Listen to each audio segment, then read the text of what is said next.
ఇంకా ఈ లోకంలో ఉన్న తాత్కాలికమైన వాటి మీద సొంత అన్నదమ్ములకి పగలు ఉంటాయి, లేవంటగా?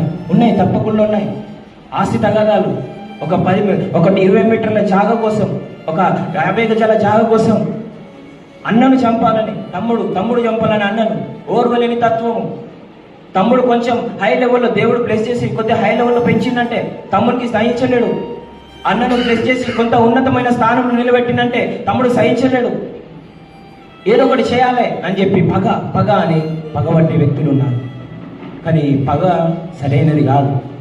ఈ యోసేపు జీవితంలో అదే జరిగింది. అన్నలు తనను ద్వేషించిళ్ళు, తనను పక్కకు పెట్టేసిళ్ళు, ఆ యొక్క గుంతలో అతన్ని పడేసిళ్ళు తీసుకుపోయి.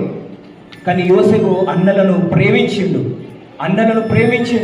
అన్నల దగ్గరకు పరిగెత్తుకొని వచ్చి నా అన్నలు ఎక్కడున్నారని చెప్పి అలా వెతుకుతుంటే అక్కడ ఒక వ్యక్తి నిలబడి ఉన్నాడు. నువ్వు ఎవరి కోసం వెతుకుతున్నావు అంటే నా సహోదరుల కోసం వెతుకుతున్నా అని అక్కడ నిలబడి చెప్పినప్పుడు మీ సహోదరులు వేరే ప్రాంతంలో వెళ్తున్నారని చెప్పి ఉంటారు. అప్పుడు అన్నల దగ్గర వెతుక్కుంటూ వెళ్తాడు. అయితే ఈ అన్నలను చూసి తమ్ముడు పరిగెత్తుకుంటూ వస్తుంటే అప్పుడు ఈ అన్నలు చూసి అదిగో కలలుగానే వ్యక్తి వస్తున్నాడు, కలల స్వభావం చెప్పే వ్యక్తి వస్తున్నాడు అని వెక్కిరించేవాళ్ళు. సొంత అన్నలే. దేవుడు తనకు ఒక దర్శనం, తనకు ఒక వరం ఇచ్చిండు. ఆ వరాన్ని అన్నల దగ్గర పంచుకునేవాడు. అన్నలకు కళ వచ్చిందంటే ఆ కళ యొక్క స్వభావం చెప్పినప్పుడు వారు మరీ ఎక్కువగా పగబట్టి అతన్ని చంపాలని చూసింది.